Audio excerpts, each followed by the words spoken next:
YTN 라디오 신율의 출발 새아침.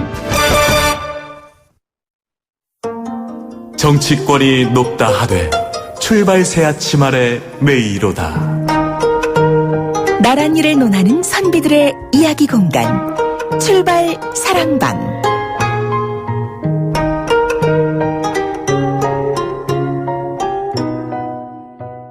예, 한 주간의 정치권을 쫙 한번 정리해보는 시간입니다. 출발 사랑방인데요. 매주 금요일에 함께하는 두 분의 남성들 모셨습니다.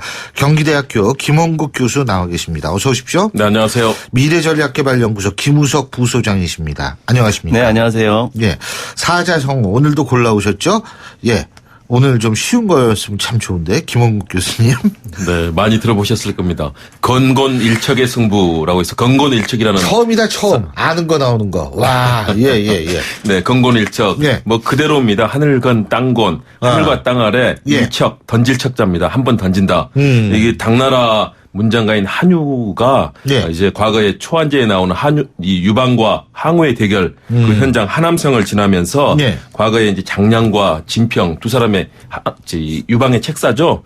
두 사람을 추모하면서 당시 했던 얘기 이 문장에다 그걸 넣습니다. 그래서 진정으로 한번 던져서 하늘과 땅을 걸어본다.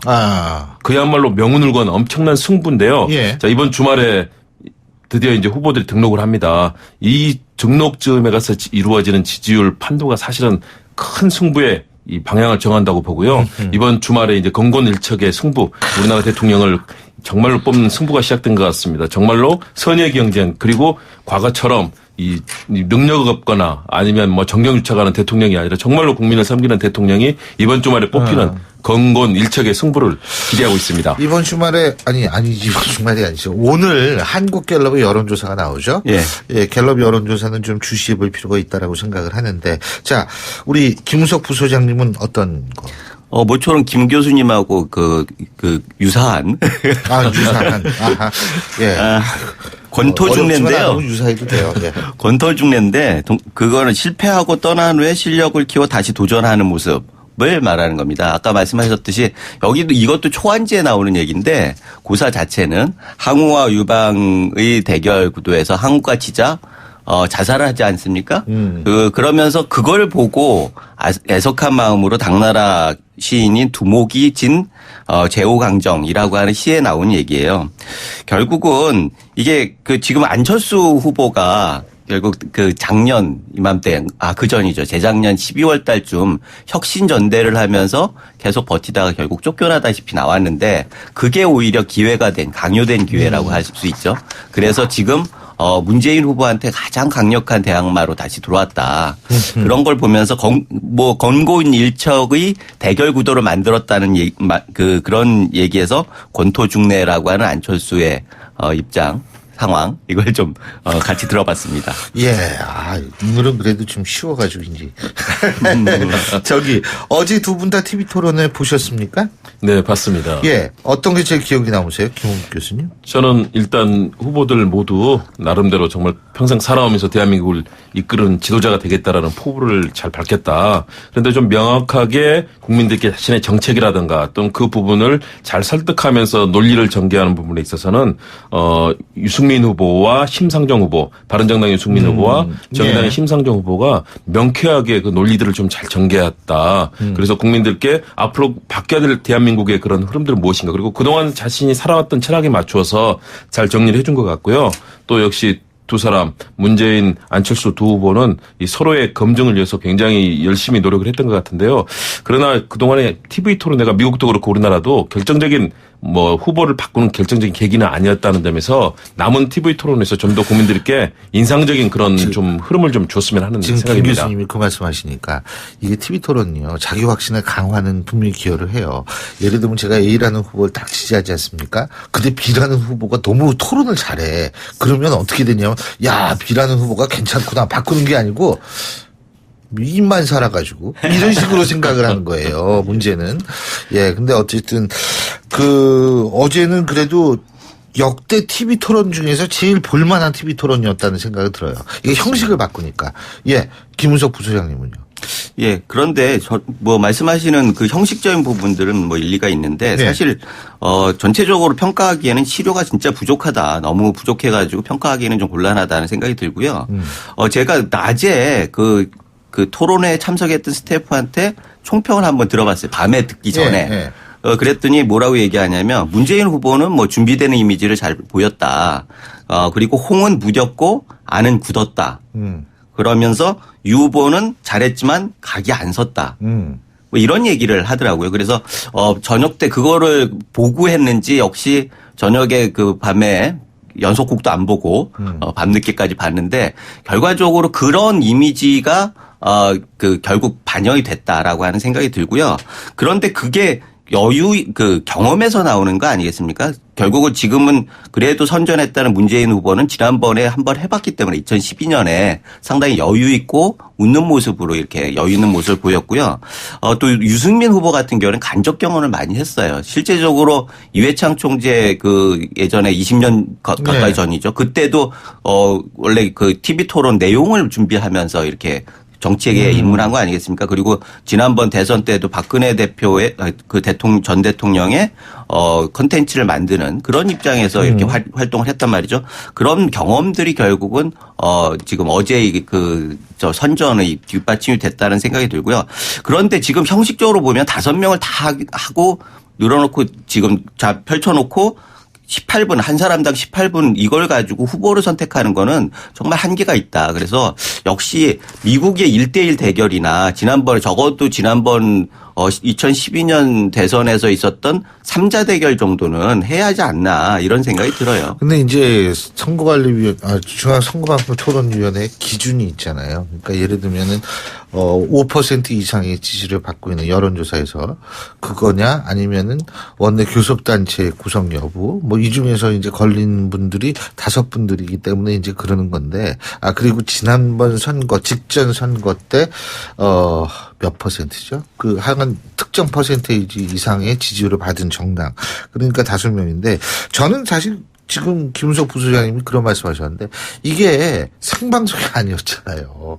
그러니까 분위기 다 듣고 보도 다 되고 그러고 나가지고 보니까 이게 일종의 선입견을 가지고 볼 수밖에 없는 그런 한계점도 있었던 것 같아요. 맞습니다. 저도 사실은 언론에 나온 내용 사전에 나왔던 여러 가지 그런 방송 클립을 보고 봤기 때문에 기본적으로 한계가 있었고요. 아까 말씀하신 대로 5% 이상이 이제 뭐 지지율을 갖고 있는 그런 후보들을 선정하다 보니까 사실은 좀 그런 한계가 있어서 그렇지만 또 그렇다고 유력주자 2사람만 하게 되면 보수 후보가 또 제외되게 됩니다. 그렇게 될 경우에는 유권자들의 선택을 또 제한하는 부분이 좀 안타깝고요. 그래서 어제 과정에서도 꾸준히 지켜봤는데 자신들의 공약을 좀 잘 정리해서 보여주려는 노력은 좋았는데 그러나 역시 후보들이 제대로 공약의 내용을 인지하지 사실 못하고 있고 거기에 대한 대안을 제대로 제시하지 못하는 경우도 눈에 띄더라고요. 네. 그런 측면에서는 후보들이 정말로 유권자를 설득하기 위해서 공약이 워낙 많으니까 많더라도 대한민국을 더군다나 지금 매출 후면 대통령 이제 불과 20여일 후에는 대통령 되는 것 아니겠습니까? 그러면 이건 연습이 아니고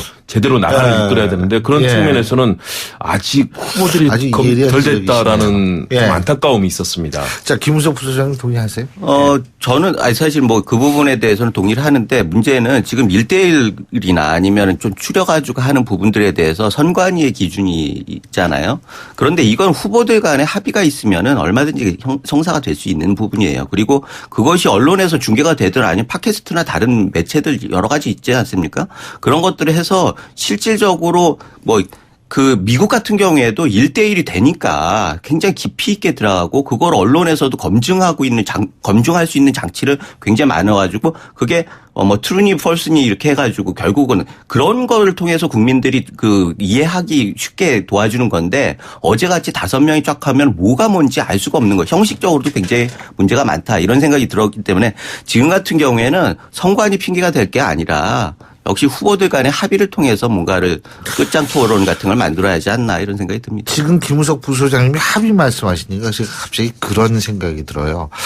지난번 경기도지사 선거 때 TV 합동 토론회를 했는데 그때 제가 자유를 봤는데 그때 원래 김문수 당시 경기도지사 그다음에 유시민 후보 원래 2사람이 해야 되는데 2분이 합의를 해서 심상정 후보도 함께 같이 이 토론을 한 적이 있거든요. 제가 그걸 보면서 합의를 하면 그건 중앙선거방송토론위원회 같은 국가기관도 그걸 받아들여 주니까 얼마든지 가능한 얘기라고 생각을 하는데, 자, 어제 토론회에서 재밌는 거 제일 인상 깊었던 게 아니라 제일 재밌는 부분은 무엇이었어요? 우리 김웅 교수님. 일단은 치열한 경쟁이 펼쳐지다 보니까 서로 간에 상호 토론이 있었지 않습니까? 네. 그 과정에서 홍준표 후보에게는 거의 질문이 가지 않는 상황이 전개가 됐습니다. 사실은 지지율 현재는 3위 후보 아니겠습니까? 그런데 재수없이 걸리면은 그냥 그거 죽는다 이렇게 생각을 했겠죠. 네. 더군다나 또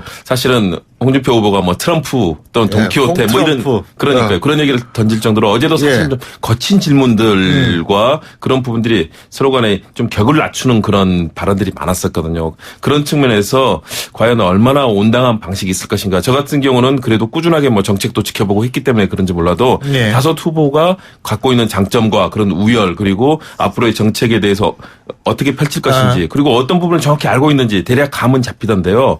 그런데 유권자들께서 그 짧은 시간에 보고 판단하시기에는 참으로 어려운 점이 있다는 점. 이게 일반 유권자들이 공약과 캠페인을 잘 구분을 못 하거든요. 사실은 경제민주화 박근혜 후보가 그때 내세웠던 거 그건 캠페인이지 공약은 아니잖아요. 근데 많은 분들이 그걸 공약이라고 생각하거든요.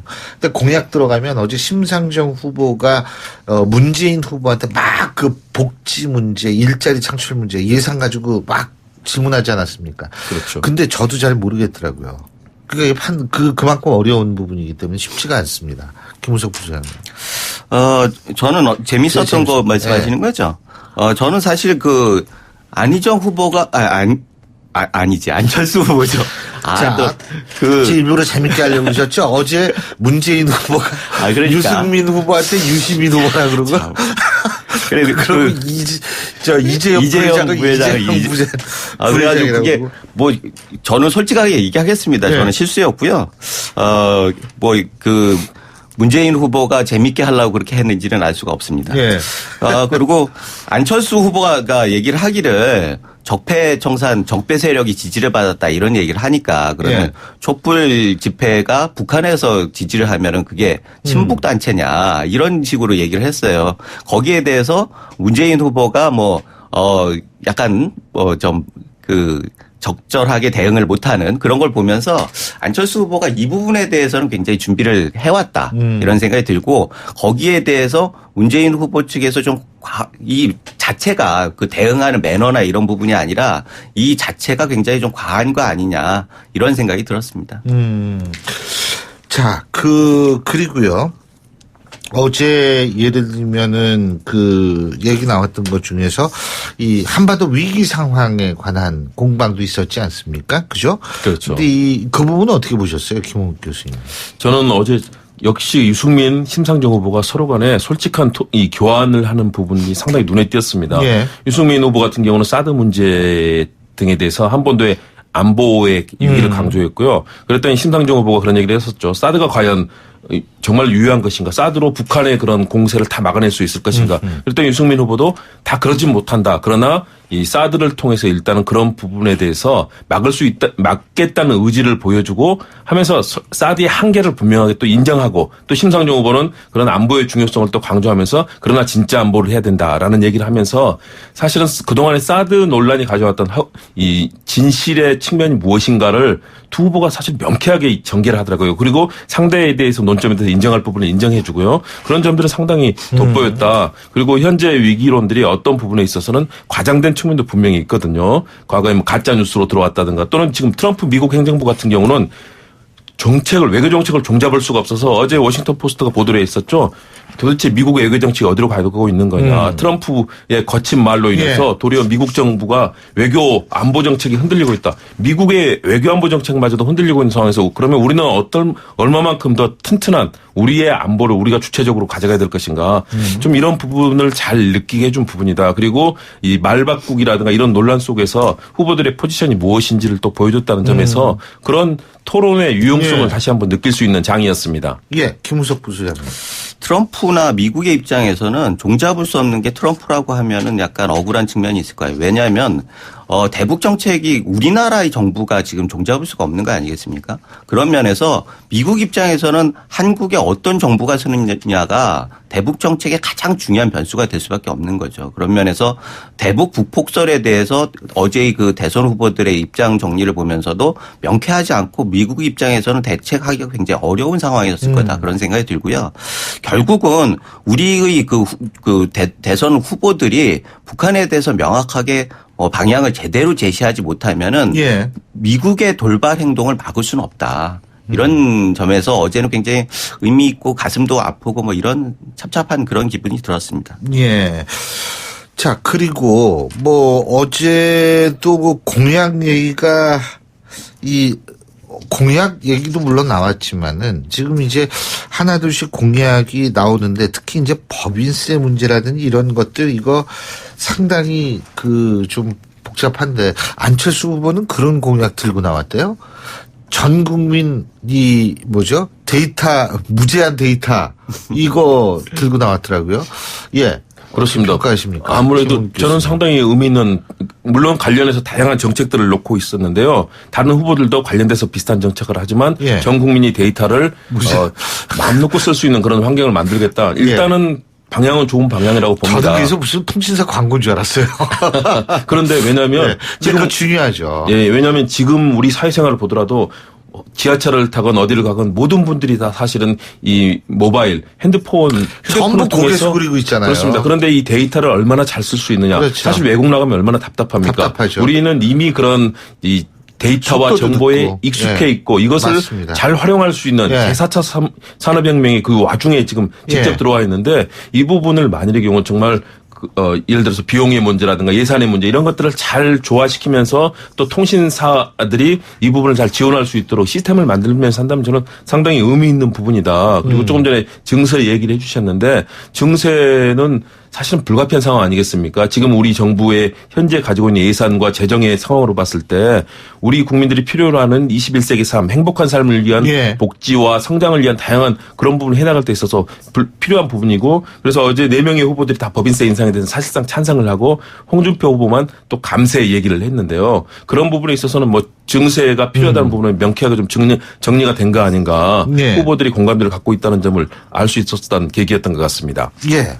김은석 의원님. 무제한 데이터 그거는 맞춤형이죠. 안철수 후보의 개인 장점을 최대한 활용할 수 있는 IT, CT 이런 쪽에서의 전문성 이런 것들을 활용하고 또 감각도 젊은 층들을 대상으로 한 감각도 있고. 요새는 그리고 최저생계비에 그 통신비가 포함이 되지 않습니까? 네네네. 그래서 이런 생활 밀착형 공약을 계속 내놓는 거는 상당히 긍정적이라고 봐요. 게다가 지금 안철수 후보 같은 경우에는 자꾸 제가 실수할까 봐. 안희정이라고 그러려고 했어요. 지금. 아니 제가 안철수 했는데 혹시 해서 다시. 근데 안철수 후보 같은 경우에는 이번에는 공약 대결이 안 될 수 가능성이 컸는데 교육 학제 개혁 같은 공약을 또 만들었어요. 그래서 지금 이번 대선 같은 경우에는 굉장히 한계가 많은 대선인데 그러한 한계가 많은 적폐의 부분이냐 아니냐 이런 부분들에 대해서 논란이 있는데 그럼에도 불구하고 안철수 후보는 정책적으로 굉장히 많은 아젠다를 좀 만드는 거 아닌가 이런 생각이 있어서 굉장히 의미 있다고 생각을 합니다. 자, 시간은 1분씩 드릴 테니까 무슨 얘기냐. 우병우 전 수석 영장 기각 어떻게 평가하십니까? 검찰이 제대로 수사를 하지 않았다. 검찰의 초기에도 일기 특수본에서도 그렇고요. 또 특검에서도 여러 가지 했던 부분들까지도 검찰이 제대로 조사를 하지 않았다. 특히 검찰 내부의 개혁들. 그동안 1000회가 넘는 통화를 했던 검찰총장, 검찰국장, 수사본부장 다 그 부분도 사실은 조사를 하고 그다음에 개인 비리라든가 이런 부분에 대해서 검찰이 명확한 입장을 가졌어야 됐는데 지금 나오고 있는 것들 정말로 검찰이 수사할 의지가 있었느냐. 우병우 수석이 갖고 있었던 그동안에 보여줬던 정말로 국정을 대통령의 잘못된 판단과 잘못된 이런 국정농단에 대해서 그걸 뒷받침하는 잘못된 사실상 법률 해결사 역할을 한 부분에 대해서 명확하게 짚어야 되는데 검찰이 수사할 의지가 없었다. 결국은 검찰 개혁이 시작될 수밖에 없다는 거. 차기 정부 들어서 시작될 수밖에 없는 그런 환경을 만들었다. 검찰이 지금 재발을 찍었다고 봐야 될 텐데요. 지금 남은 기간이라도 제 역할을 해야 한다고 봅니다. 간단하게. 어제 LCT 관련해서 검사장 무리가 있으면서 같이 엮여가지고 뉴스가 많이 됐는데 사실 검찰의 제 식구 감싸기, 내부 비리 감추기 이런 것들은 고질적인 문제예요. 그런 면에서 말씀하셨듯이 검찰 개혁은 꼭 있어야 할 것 같습니다. 그렇습니다. 일부에선 검찰이 스스로 고위공직자 비리수사처를 지금 만들고 있다. 이런 얘기도 나오는데요. 알겠습니다. 오늘 두 분 말씀 여기까지 듣죠. 고맙습니다. 네, 감사합니다. 예, 지금까지 경기대학교 김홍국 겸임교수, 미래전략개발연구소 김우석 부소장 두 분과 함께했습니다. 신율의 출발 새 아침 3부 순서 여기서 줄입니다. 잠시 뒤 4부에서 뵙겠습니다. 날카로운 분석, 내일을 보는 시선, 신율의 출발 새 아침. 신율의 출발 새 아침 4부 순서 먼저 광고부터 듣겠습니다. 출발 새 아침에서 드리는 선물 같은 한마디.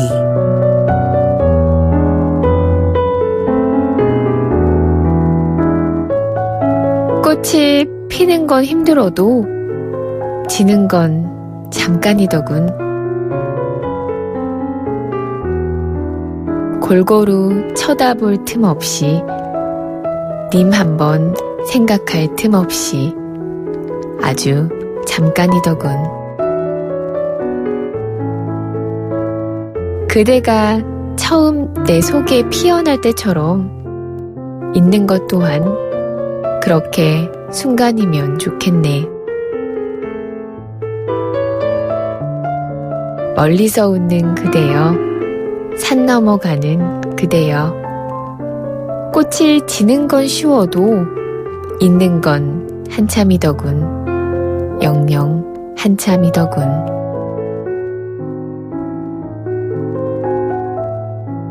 오늘은 최영미 시인의 시 선운사에서 보내드렸습니다.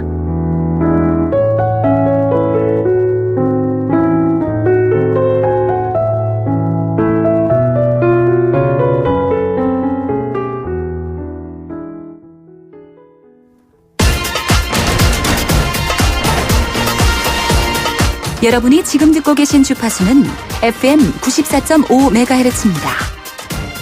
YTN 뉴스 FM.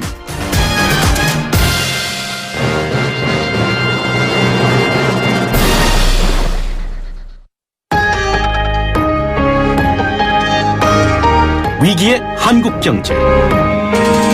하지만 해법은 있습니다. 우리 경제에 또 다른 도약을 준비하는 코너. 출발 새 아침 경제 빅 이슈.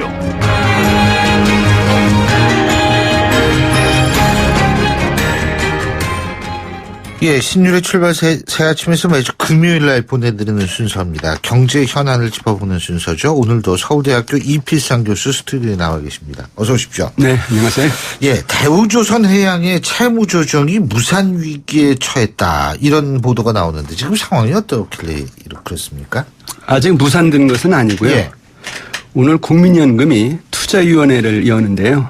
여기서 나오는 결정이 대우조선해양의 운명을 가를 것 같습니다.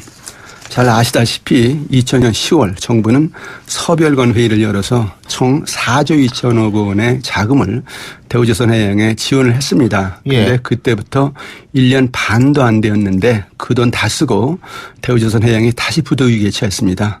그래서 정부가 이번에 또 자금 지원을 하는 그 대책을 내놨는데요.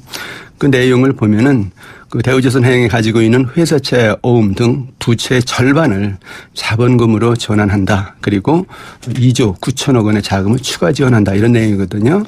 근데 여기서 이제 칼자루를 쥐고 있는 것이 국민연금입니다. 대우조선해양이 가지고 있는 그 회사채 어음이 1조 3,500억 원 정도 되는데요. 이 중에서 국민연금이 가지고 있는 것이 3,900억 원 정도입니다. 한 30% 정도거든요. 이제 최대 채권자죠. 근데 이것에 대해서 이제 그 절반을 자본금으로 전하라. 그리고 나머지 절반은 3년 만기 연장해라. 이것이 이제 정부의 요구입니다. 근데 국민연금은 그거 못한다. 예정대로 원리금 갚아달라. 이렇게 이제 나오고 있거든요. 그래서 결국 정부의 자금 지원 대책이 이제 벽에 부딪힌 상태인데 오늘 투자위원회가 어떻게 이제 결정할 거냐 이거에 따라서 결국 이제 달라진다 이렇게 봐야 될 것 같습니다. 예. 근데 국민연금의 반대가 지금 가장 중요하다. 네. 그런데 반대하는 이유가 뭡니까? 지난번에 삼성 문제 때문에 혼이 나서 그런가요? 왜 그런가요? 예. 국민연금은 국민들이 피땀 흘려서 저축하는 노자금이니까요. 예. 이거 손해볼 수 없다. 뭐 그것이 근본적인 이유죠. 예. 그렇지만은 말씀하신 대로 이번에 국민연금이 이제 정부 대책에 반대하는 이유는 바로 최순실 사태 영향이 큰 겁니다. 국민연금은 2015년 9월 삼성그룹이 경영권 승계를 하기 위해서 예. 제일모직과 삼성물산 합병을 할 때 주주총회에서 찬성표를 던졌거든요. 예.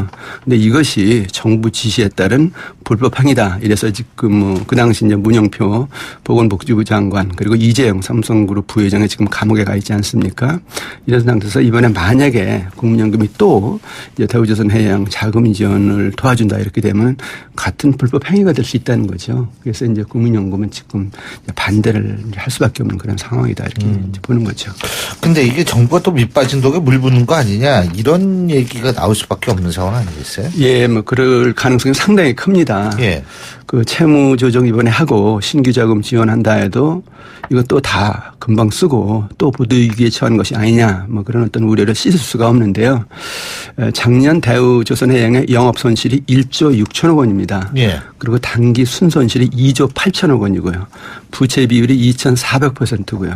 그리고 1년에 필요한 운전 자금만 9천억 원입니다.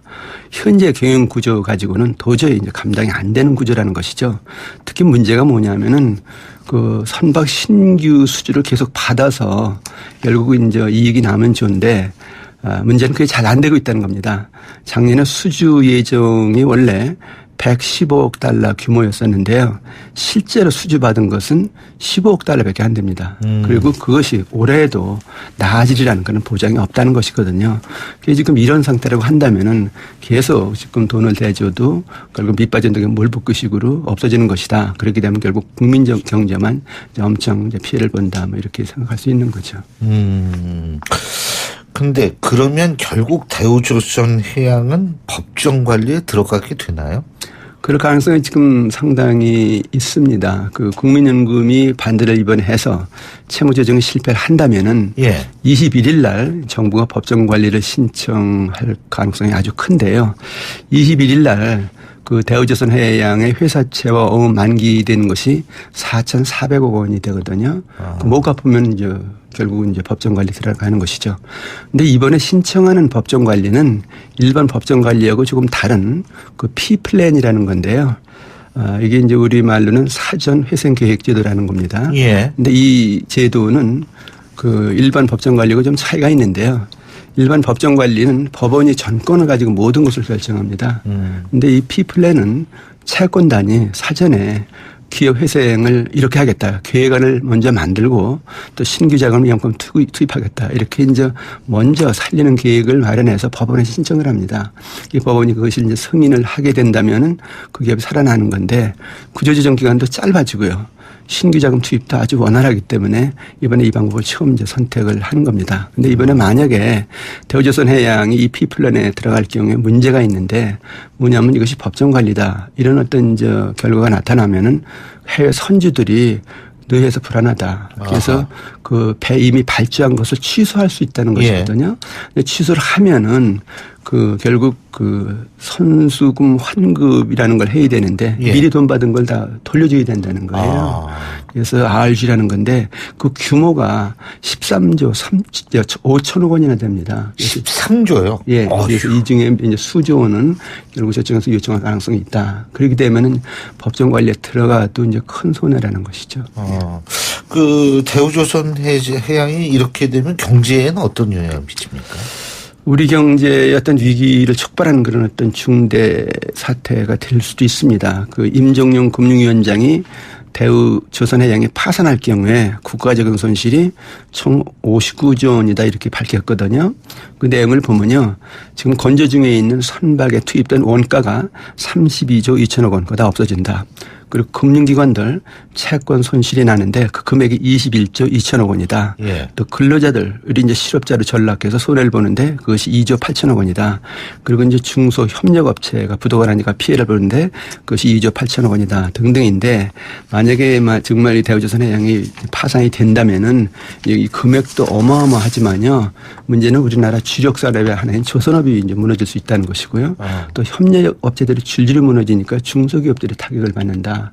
그리고 무엇보다도 지금 조선사들은 이제 경남 지역에 많이 있는데 이 지역 경제가 상당히 타격을 받을 거라는 것이죠. 그래서 이 지금 경제가 상당히 불안한데 만약에 대우조선해양이 이제 파산이 된다면은 이제 연쇄 기업부도 현상이 나타나면서 경제가 어려워질 가능성도 배제할 수는 없습니다. 지금 그런데 이 조선업의 구조조정을 재검토해야 한다는 지적이 나오는데 이건 뭡니까? 지금 뭐 대우조선해양 같은 경우에 계속 돈을 퍼부어도 예. 수조 원씩 퍼부어도 살아날 가능성이 별로 없다 이렇게 되니까 재검토해야 된다 이런 이야기가 나오는 건데요. 정부가 추진하고 있는 구조조정 방안은요. 내년부터 조선업 경기가 회복할 것이다 이런 걸 근거로 하고 있거든요.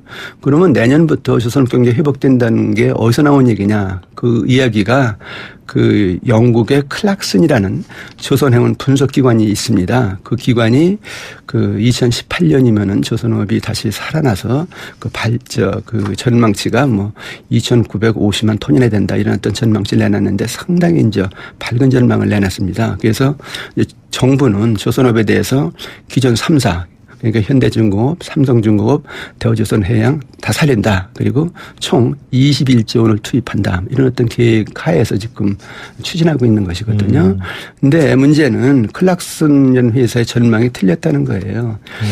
작년에 전 세계 선박 발주량이 1,160만 톤인데 지금 2018년에 그 회사 전망에 따르면 2,950만 톤의 발주가 된다. 뭐 2배, 3배가 된다는 얘기인데 이게 거의 어렵다는 것이거든요.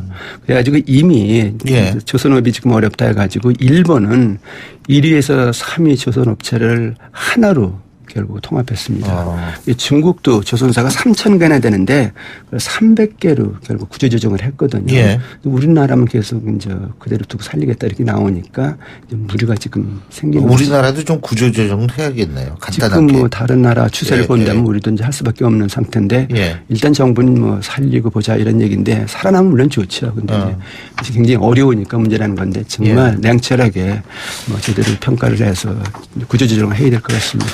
예, 잘 알겠습니다. 오늘 말씀은 여기까지 듣겠습니다. 고맙습니다. 네, 감사합니다. 예, 지금까지 서울대학교 이필상 교수와 함께했습니다. 예, 금요일이죠. 여러분 금요일까지 한 주 동안 잘 달리시느라고 정말 수고들 많이 하셨습니다. 요새 여러 가지로 우리 사회가 어수선하고 그리고 어쨌든 좀 마음이 우울한 구석도 분명히 있는데요. 하지만 이건 새로운 시작을 위한 고통이라고 생각하는 지혜가 필요할 거라고 생각합니다. 자, 그런 의미에서 이번 주말 여러분 그러한 고통 훌훌 털어버리고 다시 재충전하는 시간 가지시기 바라겠고요. 전 월요일 아침 7시 15분에 다시 오겠습니다. 신유리였습니다. 고맙습니다.